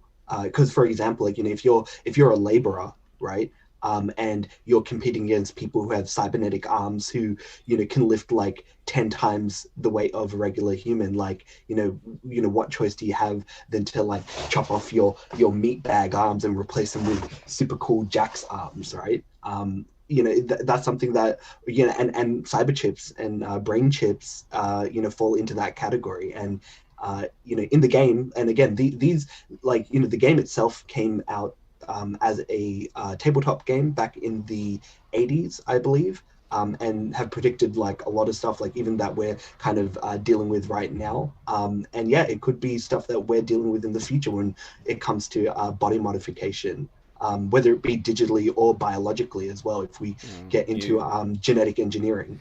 You've opened a can of worms. There's so much to talk about here, because I don't think we're very, very far off. I mean, one of the drivers of this reality that you're describing, one of the drivers of this reality is scarcity. And once we have a scarcity of jobs, which we're very, very close to, and there's millions of people trying to apply for the same job. Right now, there might be several hundred. We're going to hit maybe in a not too distant future, it'll be several thousand people applying for a job, and then tens of thousands. The competitiveness is going to be so much, and it's not just for physical jobs, but jobs that require cognitive power as well. And those jobs, all of these jobs will be scarce, and people have to fight for them, which means if I can take a loan out using my GE 30% interest rate credit card to buy a limb enhancement or a chip or a bio. Download more RAM, mate. Just download more RAM. I just need more RAM in my brain. RAM booster. People will do that. You know what? Actually, this is really great. Imagine like the future of resumes, right? Where you have to give your hardware specifications. So You people know? can't lie in their Yeah. resumes anymore. That's Yeah, it. And then yeah. and then as I, oh sorry, we gotta open you up. We need a third party like person looking in and seeing, that you have the parts in and it's not a Yeah. Chinese knockoff, and you'll be like that's the future, man. I think That's that it. was- That's I think scary. that I was never kind thought of- about it, but that's it. That was kind of where I was gonna go, like my thoughts on the microchip that Elon Musk is making. So like, I come from more of like a psychology kind of perspective where, they say in psychology that it's called a stream of consciousness. So we're always constantly thinking about something. There's never a moment where we're not. Like even when we're asleep, we're dreaming something. There's always activity going on in our brains, right? So it's like with the chip, like how would it know how to filter that stuff out? A lot of testing. Yeah, that's what Yeah. I mean. Like A lot it of was- testing. Like we're Again, talking about nerves here. Like nerves Yeah. are very sensitive, and being able to look, to be fair, like there are a lot of kind of up and coming tests that people are doing, working with the nervous system for people who have disabilities, and giving them the ability to even touch, feel, see. There's a lot of interesting tech that's coming out in that regard. So in some way, like the way that we're getting into that cyberpunk future is by helping people. But we are also inadvertently enslaving ourselves, which is a very to the robot machine. But yeah, you are right. Or, and enslaving ourselves to a privileged class that can afford to have those modifications, right? Because if those modifications initially won't be cheap, which means they whoever can afford to have them have the edge over everyone else. That's it. And then it'll lead to a society when, you're having body modifications and you're not real. Wow, pathetic. Only real people don't have modification. That's it. I'm 100% organic. That's it. Yeah, that's part of it. Like in the game. In the game that I was talking about, Cyberpunk, there are people who like form like religions around, being organic and not being, selling part of your quote unquote soul into becoming more machine like, right? And then there's like the opposite. There's the people who want to be completely technocratic and replace everything they can with some kind of cybernetic enhancement, right? Yeah. It's just again, it's a expression of the human condition and what we've seen in the past of what people do. And I can see that happening in real life. Oh yeah, definitely. 100%. Until we get artificial general intelligence, and then I think it's all over for the human race. Yeah. So, well, I mean, did you see? Oh wow. Did you guys see that thing where it's like they had I think in China, I think they did it in America too, where they had two AI start talking to each other, and then they formed like their own language to the point that the people who were observing them weren't able to understand what they were communicating with each other, and they shut it down. They're like, no, it was Facebook Facebook servers actually. So was it Facebook servers? Yeah, okay. yeah, two Facebook servers. I could have sworn it happened in China as well. Yeah, but anyways, probably. But yeah, Facebook shut down two servers which had created their own way of syntax of communicating with each other, based on so it was just a more efficient way of communicating, but they'd arrived at that themselves from a series of known syntaxes. So and that's they shut it down, but it was just because it was malfunctioning. Right. No. This one, I'm pretty sure. I feel like it was again. There's a lot of instances of AI going rogue and with us having to shackle them to the mortal plane. Actually, as hard as. Sorry, go ahead. No, I just want to pull you back on one thing. So just for the viewers, can you explain to them what the syntax means? Because I'm pretty sure there's a lot of people who are watching this who'd want to know what that is. So since you're the expert, So basically, computers and software is built on code. Code uses syntax like language, right? So I'm articulating what I'm trying to say by stitching together a series of words. Those words have meaning to you. But those words don't have meaning to a computer. So if you're designing two computers to communicate with each other, you want to do it in the most efficient way possible. So you want to use as less, the minimum amount of words or yeah. information to convey what each one should be doing, right? Or what message they're trying to convey to each other. So the syntax is just, they, instead of saying, an entire sentence to each other, they can convey it using maybe three words, and it means the same thing. It's like if you remove vowels from words, 99% of the time you can still read what that word is, even without the vowels, right? Yeah. Especially when those words with missing vowels are part of a sentence, it makes it even increases the probability of you being able to understand that sentence, even though the vowels in the words are not there. And the longer the more context in the sentence, the more likely you're going to be able to understand what it is without the vowels. So it's just how the brain, it's like how the brain has familiarity with the kind of words that you would most likely use with a concurrent word. So yeah, I mean, just kind of closing off this one, that I think and coming maybe full circle back to Elon Musk's Neuralink is, I think Elon Musk, as critical as I am about him, when he makes embellished claims about companies that he runs and operates, I think he's a successful CEO, blah, blah, blah. But, he needs to be stopped. That's what you're telling us. He needs to be stopped. He's got some really good takes on AI and what we ought to be doing to secure.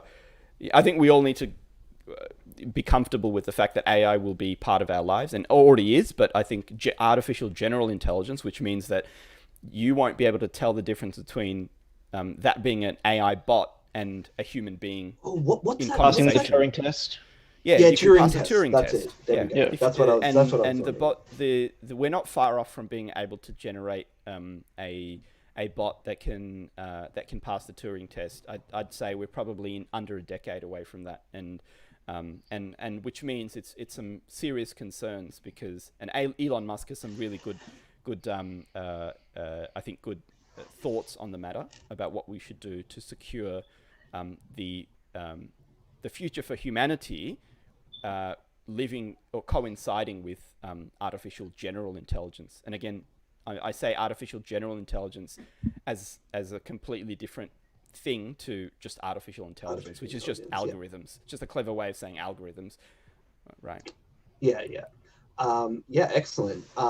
Now, I was gonna say that this kind of sorry, just one more topic that I wanted to mention was in regards to like social media. It seems to be a theme. We're talking about social media, we're talking about tech, and how that relates to us in a more kind of small scale issue, but more related to Australia. Now, recently there was a ruling that happened in which Google and Facebook would be forced to share revenue with Australian media under this new law. So, we kind of see it all the time. Like, one of the ways that Facebook is quite popular is through the dissemination of news information, but something that those kind of articles don't necessarily get much of a benefit from, right? Like, people will see, the headline, and they won't really kind of investigate it any further.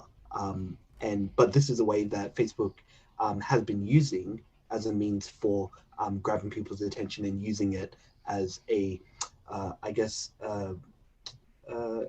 network for people to kind of come to and just read about news without actually going onto websites. And that's obviously been affecting like modern media in particular. Like, I don't know if you've been seeing, but I kind of find like a lot of news websites have like subscription systems and like donation systems. Like, these didn't exist like 10 years ago, right? But it is becoming paywalls. And paywalls too, right? But even subscriptions, like a subscription system, like, oh hey, like, pay like $5 a month, and like kind of like almost like a Patreon system, right? This kind of stuff hasn't happened in the past, but it is now becoming more apparent, and this is something that's happening with Australian media. I wanted to just hear about what you guys think about the ruling. I'm going to zip my mouth and let others speak. I think Murdoch is just trying to get extra cash, man. That's what I feel. That's what I feel. The dude already owns like 90% of He wants more, Australian man. media Yeah. anyway, so. He just wants more cash, and that's what I feel. I mean, more money. Money. I More mean, money for him, man. That's what yeah, it is. but it's never enough. It's never enough. Yeah, yeah. I mean, you reach saying a so, billion. Yeah, go on, Tack. Yeah. In saying so, like with the whole COVID stuff, I know a lot of newspaper printing presses were like closed down. So that affected them as well, because still a lot of people read newspapers traditionally, you know, like actual newspapers. So even though sales for newspapers have gone down, even though sales have gone down, like you still have people who still... Where am I going to do my crosswords? Exactly. You know, you can't do them online. There's no such thing as an app. You can't download an app. No one's come up with that idea. No. Exactly. You heard it here first. Does anyone want to take that idea? You know, I'll be rich. Sell it to Elon Musk. He'll build it. Yeah. He'll build crosswords in your brain. He'll build True, I can do Sudoku in my head. Don't Damn. kid your brain. You know, knowing me, I'd still forget where to put all the numbers, and I'll still screw it up. Yeah. Let me share my thoughts on this. I think you can unzip your mouth. I'm gonna unzip it now. Where do I start? From the beginning. So this is where I want to start. I think the traditional print media, or let's say publishing media, they've been dwindling since the dawn of the internet, and that's accelerated by has been accelerated by Facebook and Google and a number of other online platforms. And these companies are acting as media publishers, but not really part of the same governance and regulation as the publishing agencies.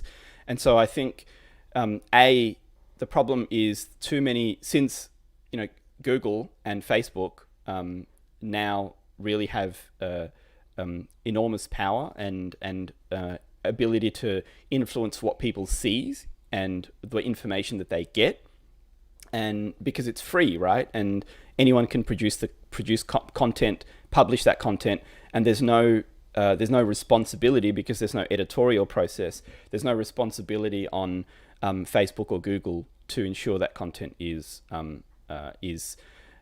trustworthy or has been fact checked. And that's a big problem, and I don't know whether, and we need to solve it. And maybe the way to solve that is to classify some of the arms of Google and Facebook as publishing agencies. But that's one aspect. The other aspect is, well, what do we do with this, with traditional media, much of which still produce high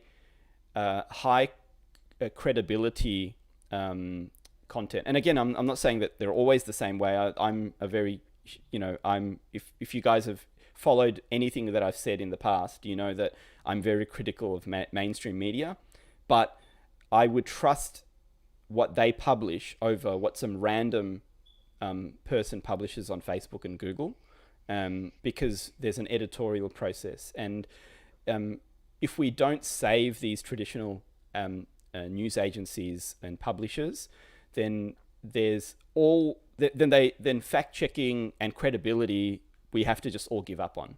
So I don't know if I'm ready to completely give up on that, and I don't know whether this is the right answer. Australian government likes to. We're a very socialist country here. We like to steal from the rich and give to those who are needy. And this is just another way of doing that. Like the digital traditional publishers are dying. And they need to be saved because they ought to be saved, and they're worth saving. But Google and Facebook, have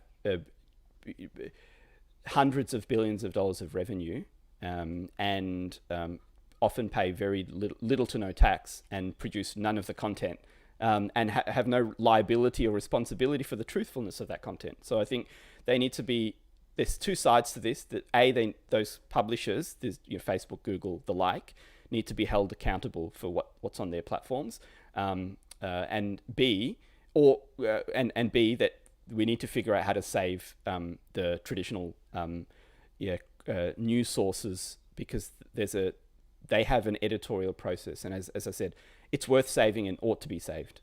That's my 2 cents. I don't know whether this is the right way to do it, but I don't see anyone else putting forward any other ideas that might work on how to. I was going to bring save. you up on that. Yeah. I was going to talk about that because I think yes, they've gone digital, because we've seen that. But what are the other ways that they could innovate? Because I feel like they do require a bit of innovation in order to support, the system that you just mentioned. Do you think does anything come to your mind? Do you see an area where they could have make some serious improvements, or you see something and you see like a big gap? Because I do feel like there is a little bit of a gap between, the traditional readers are no longer, like familiar with these, for example, even if you're trying to like read on certain of the Australian newspapers online, you gotta pay for it, right? You read only like a little section of it, and then you gotta pay for it to use it, which I understand. They've put in the work. They've got, of course, they've got their staff to look after. But do you feel like is there another way they could have gone about this? Because of course they also want to keep the printed, the hard copies alive. Yeah. And if the digital becomes free, then the hard copy is redundant, because why would you go in, even if it's for $1, why would anyone go? The digital's not necessarily free. So there's, apart from paywalls, so that's one way you put, you basically put the content behind a paid subscription model. That tends to be working, I think. If you're with, but it again, that's for a very elite class of people. Like how many people, if you've got there's maybe half a dozen, different news agencies or publishers, and how many people are going to subscribe at $12 a month for each one of them? Like there's I don't see myself unless you're a journalist or you're involved in media, there's just it's not feasible. So that's not going to work. Paywalling is not going to work, especially when I can get that news for free, albeit with no editorial process, from some random, on Facebook, streamers on YouTube, right? Yeah. And look, some of them do. You can't discredit all of them. There are some really credible YouTubers, let's say, who do put in the work, who do put in a lot of work. Maybe there are. They do, and they do collect their receipts as well. So they're happy to show you where they got their information from. They're happy to redirect you to everything they've talked about. So it's not just the barrier, though. The problem for me is, so I think you've raised a good point about you've raised a good point about innovation, and I'll come back to that. I'll park that for a moment. But talking about, I want to talk about the barriers that these two different structures have. On the one hand, print media or traditional publishers have this barrier, which is regulation, right? There's if you're a registered publisher, that you have to go through a lot of bureaucracy, and you can basically have the government go after you if you don't do the right thing as a publisher. If you don't comply to the legislation and the acts. So their barriers, they've got a lot of barriers, right? So they can't. They don't have enough money to do the innovation. They don't have an engineering organization behind them like Facebook and Google are. So they've got the legacy of being print media, and in the digital world with no engineering team, very little money, and a whole bunch of regulation, versus Google and Facebook who have found, they're primarily engineering teams, right? That's their bread and butter is building software. They were born in the digital age, and they've got no regulation at all, and they don't pay for any of their content. They get other people to pay for content that they themselves make, and so I think that right now there's it's unequal, and I don't know what the right answer to equalize that is. Yeah, we need to encourage more innovation, but innovation requires some money. Who's going to bail out debt-ridden traditional media organizations, right? Who? Nobody. No one's going to want to bail them out.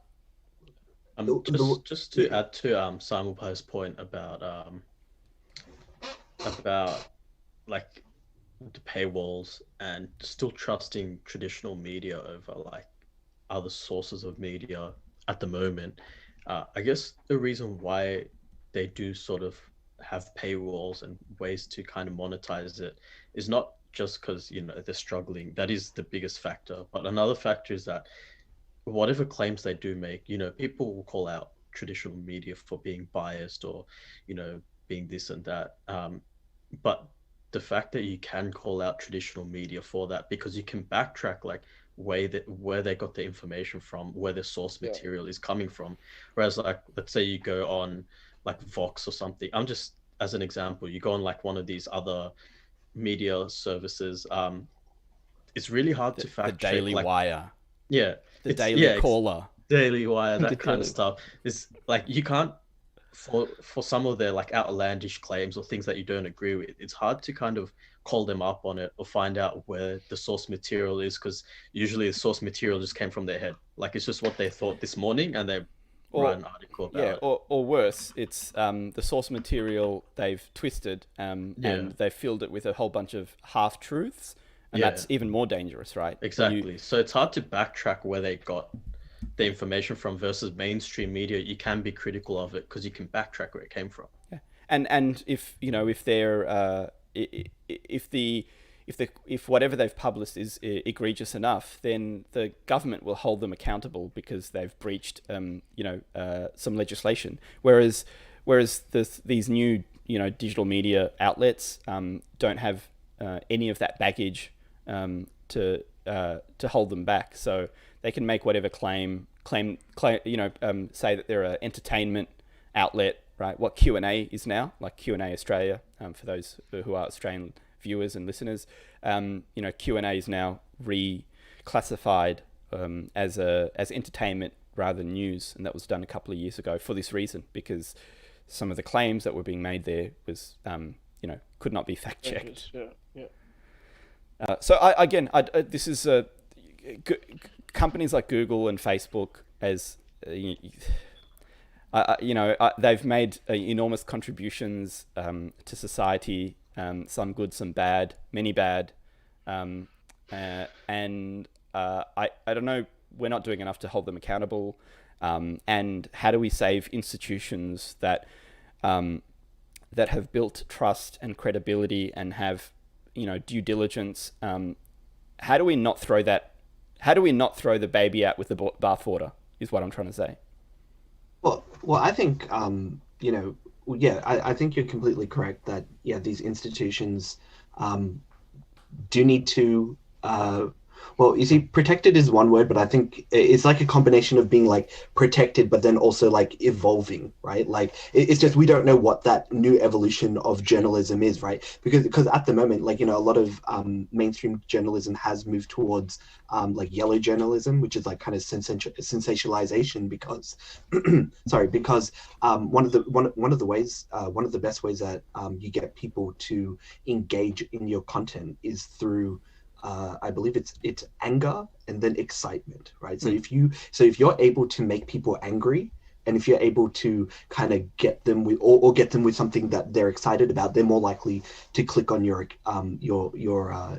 article. Like, you won't believe what so and so said about X or Y, right? And it's kind of bleeding into a lot of kind of mainstream articles, which I think is part of the problem, right? Because again, we don't want institutions to have to rely on these tactics to get people's attention, but subsequently that's what they have to do. But then it's having the caustic effect of making people also not wanting to engage with said content.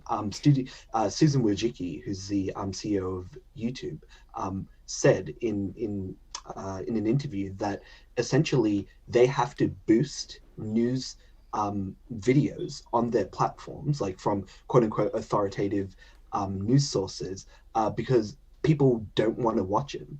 That doesn't necessarily mean that people don't want to watch CNN or the content isn't good. It's just like maybe someone on YouTube has already made a compilation of something that allows them to engage in that content, and it prevents them from kind of spreading those views to quote unquote authoritative news sources. So the YouTube algorithm, for example, has adjusted their network in order to go in the favor of these news networks. I don't necessarily know if that's a good thing either. Like it benefits them, but does it benefit your average YouTuber? I can't say that's necessarily the case, right?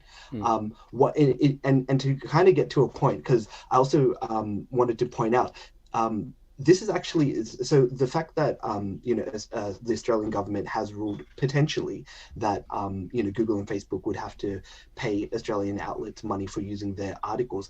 This has actually already happened in other countries. Now, one example is Google News in Spain. Right now, I had a link there, but essentially there's a post that Google said about Google News in Spain. We regret that due to the Spanish law, Spanish publishers aren't featured in Google News, and Google News is closed in Spain. We understand that readers like you may be disappointed, and we want to share the reasons behind this. And so they go into like the reason why they're not doing it, and essentially it's not feasible, and for them it's not something that they're really willing to pay. So instead of actually paying Spanish outlets for their news articles, they ended up just not using them. In fact, that's the solution. That's and likely that's more than well. likely what's going to happen. Yeah, exactly. So when I saw this happening, it just reminded me exactly about this example. And I think that's more. I'm going to make a suggestion here. Sorry, before I do, Samad, I think you wanted to say something. Yeah, I just wanted to say something interesting. So if you go to the very bottom of that same publisher center, it says that if you'd like to access another Spanish language edition of Google News, you can access the Mexican edition. The Mexican edition, goddamn. There you go, right? This is where I kind of see it kind of happening, because here's the thing: a lot of news outlets end up like, let's say, like the Adam News Network comes out with like a new exclusive story, right? But then TAC just like quotes my article and posts an article and then presents it, and then like they'll just use but that's the thing, like the Summer social media network, instead of posting my exclusive content that I worked hard for, will go for the TAC BuzzFeed edition of it and post it on the social media, and will bypass it. I see. Also, unless there's some kind of rule about like, oh, if you're sourcing some other thing, you still have to. I don't know if that's the case. But I might have a suggestion, but I think I'll lay it out there, and I'd like our viewers and listeners also, because this is an area where I think everyone's trying to understand what to do here, because we want to protect the. We want to get credible news, but we also don't want to take away from the content creation of YouTubers and other people out there. And independent journalists. That's what I think. And independent journalists. Yeah. So I think if you're going to make talk about news, and you've got a large following, I think there should be an accreditation process that is government mandated, and it has to be regulation. It has to be regulated by the government, because these large organizations are not going to do it of the goodness of their own heart. So the government has to say that, hey, if you've got a large audience, and again, some arbitrary number, or you've got a wide reach of X amount, and you're talking about news, and you're conveying news, then you need to go through an accreditation process where you'll go through some regulation, and you have to meet the criteria like all the other news agencies do. So that might be middle ground, and that might work. Would you say it could be like how when you go to, for example, I think we've got a visitor here. No, so I was just going to say, so just how we have the authentication tick when it comes to, for example, when it comes to Twitter, right? Things get authenticated. you try to like sign up on different apps, and it'll ask you to That was provide some I sort had of a information. BBC moment over there with a child coming through. Yeah, so maybe they could develop a like a universal process where when you're uploading an information, it gets, if it's being fact checked, it gets a approval tick that kind of proves that it has a. Adam's making he's giving a bit of a sigh, but I think there has to be something, right? There has to be a process that is kind of universal. It can be used for different applications. I know it's going to be, what would I say, controversial, to say the least. I don't think it's necessarily controversial. You see, my problem when it comes to having, like, okay, so for example, as Simon was saying about how, okay, if you have like X number of audience and you need to, you're gonna put a statement, like, I don't know, like, would it just be like social media people, or would you have to, or if you present yourself as a independent journalist, then you have to have this. But like, let's say it's like let's say I had 100 million people who listened on every word that I said, right? Like, if I just wanted to say like an opinion, do I need to get fact checked every time I make an opinion? No. I'm not even. No. I know.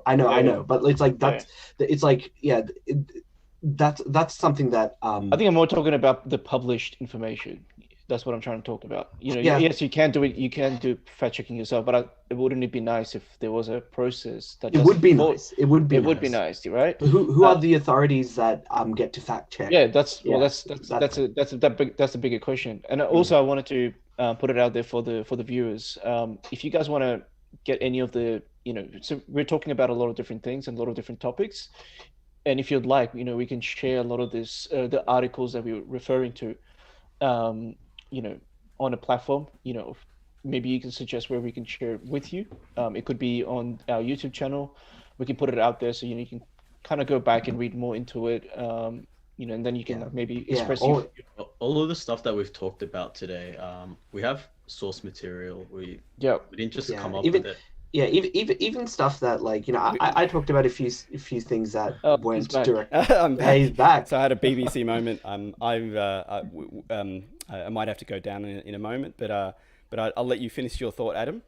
Yeah. I was just going to say that, like, there's heaps of stuff that we've all talked about. Like, even I've talked about, stuff like Vault 7 and stuff. Like, we've got links for that, and we're more than happy to provide it. Like, if you guys, you can just like, if you want it through like YouTube, or if you want, you can directly DM us or something like that, and we can provide them. Like, however, let us know how you want us to interact with you guys. We're more than happy to try and comply.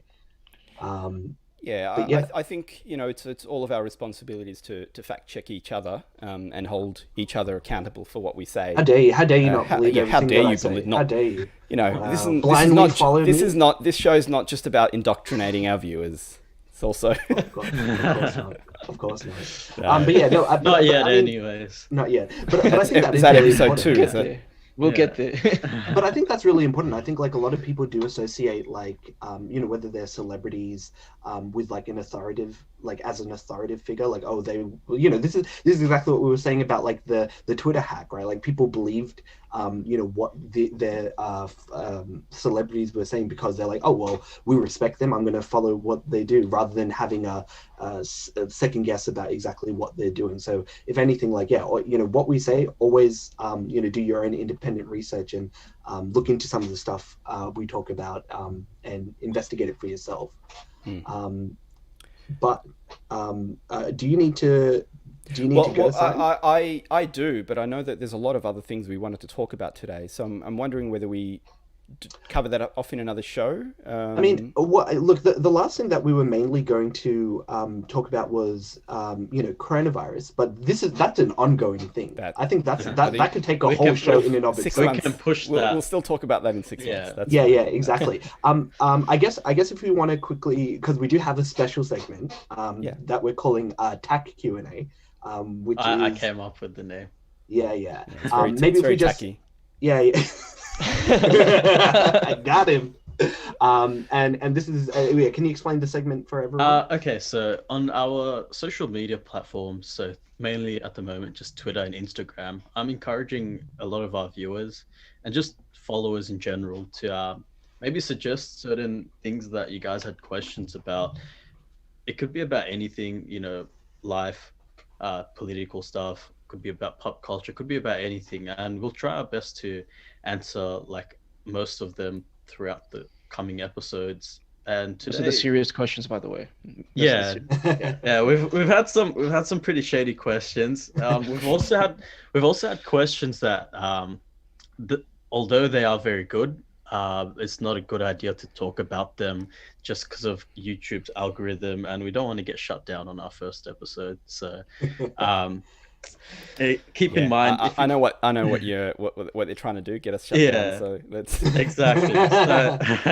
So, in saying so, I'm just going to bring up some of the questions. There were two really interesting questions that we as a group decided on, and they kind of intersect with each other. And I guess the first question was like, what's the best way to cope during stage 4 of lockdown?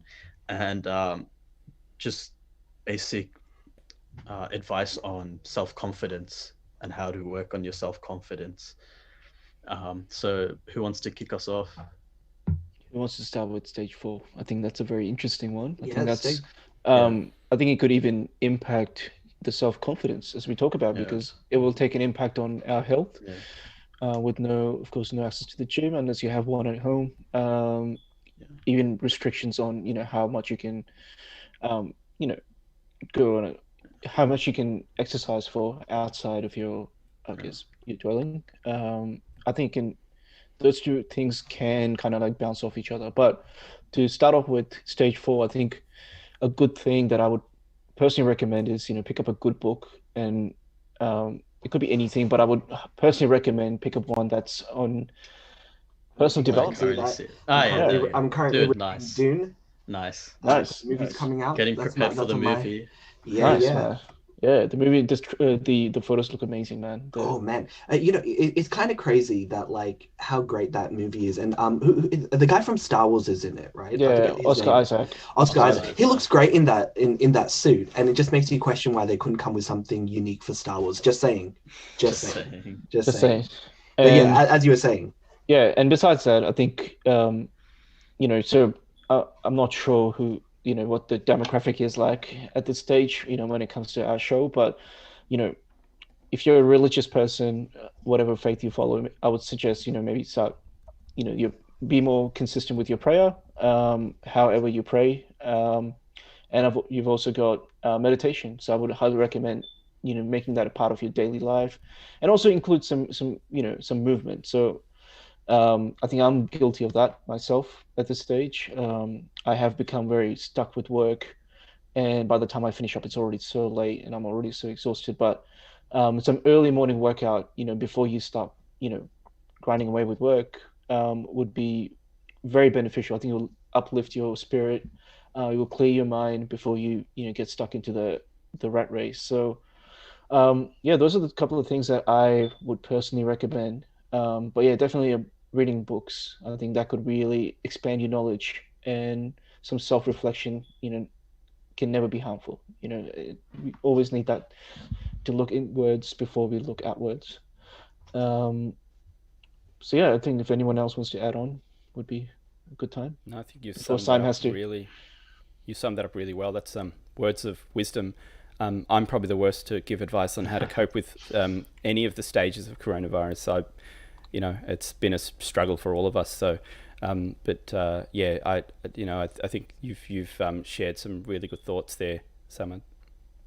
Yeah. um, I've sort of given like this advice to people who've genuinely like asked me like, or just come up in conversation. And I guess one of the best things to think about is, like during before coronavirus, our lives are always we constantly have something going on, right?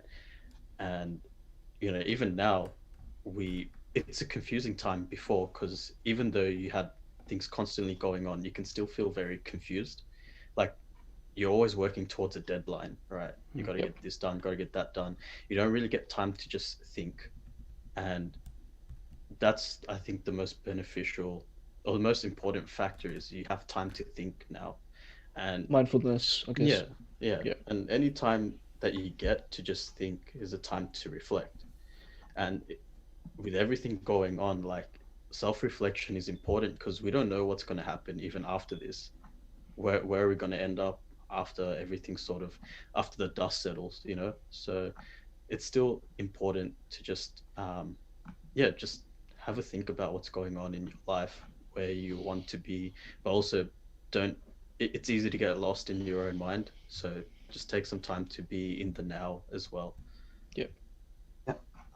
Yeah, I guess I'll just quickly say what I think would probably be a good way to kind of keep yourself occupied. I guess going outside of your comfort zone is a good way to kind of break out of being nervous and maybe some of the anxiety that comes with the COVID-19 lockdowns here in Melbourne and Victoria in general. Doing something maybe that you wouldn't traditionally do. Like, for example, like I'm actually not a big book reader, but I started reading because of the lockdown, because it was like, oh, hey, it's a good time for me to actually do something that I would have traditionally wanted to do, but would put off and say, oh, I don't have enough time. Right now, I have all the time in the world, right? So, reading a book. I started learning a language, like another language. I've seen plenty of people doing like drawing and like artistic stuff. So maybe going through a pursuit maybe that you would have maybe not been able to do in the past, but now that you have the time to explore some of the avenues there. And I guess probably the last bit is even though we're in isolation, we've got a lot of tech out there for you to interface with people, interact, talk, digitally to your friends and family. It can sometimes feel like, oh, maybe you're being a burden or you're being extra by like trying to call someone. But people like being called. People like, having a chat with people. It's not that big of a deal, and people like having conversations as much as we don't do it as often. Because I didn't used to like have FaceTime talking, but now I've been doing it a bunch, like during coronavirus lockdown. So that's something that I would also recommend. But yeah. Yeah, I think the only thing I could add to that is, yes, I think you mentioned this a little bit, but stay connected. Find a way to stay connected with people. And if you need, this is this is challenging for everyone. So if you need to speak to someone, speak to people, get help if you're struggling in any way. There's lots of mental health hotlines that you can ring. If you don't have friends or family that you can talk about some of these things with. So I think this is I think one of the most difficult things that that people have experienced since what maybe for the last 50 years, probably. Right? Yeah. So people are going through this in very different ways, and some homes have abuse, and some children, especially in the US, were getting their meals at school, may not be getting a wholesome meal at home. So it's a very difficult period. I know, try to stay optimistic, stay connected, seek help if you need to. And I think great message. One more thing that I would probably add on is, of course, he mentioned abuse. No matter what the case is, don't put up with it for too long. If you are going through it, make sure you do seek out and reach out with to someone you trust. If you're too afraid to reach out to the authorities, let them do it for you. Let them help you out. And as far as people who are not going through anything like that, I think it's a great opportunity. Especially if you're living with your family, if you're married, it's a great time for you to build the connection with your with your siblings, with your parents, with your partner. Get to know them better, and you can, if you really want to, if you really put in the effort, you can get closer to them, and build memories that look, you wouldn't get this kind of opportunity to spend this kind of time with them. So yeah, I would highly suggest, take this time to make the best of it. That's the best thing you can do at this stage. Absolutely. So maybe on that note, we'll call it a show. We thank you for your time and listening to us. We hope to see you here next week, same time, 7:30 on Tuesday, Melbourne time. You can re-watch this stream on YouTube, and please subscribe to our multiple social media pages. So thank you for listening. We're still going to be taking questions for next week's episode, so Absolutely. Just look out for that on Twitter, on Instagram.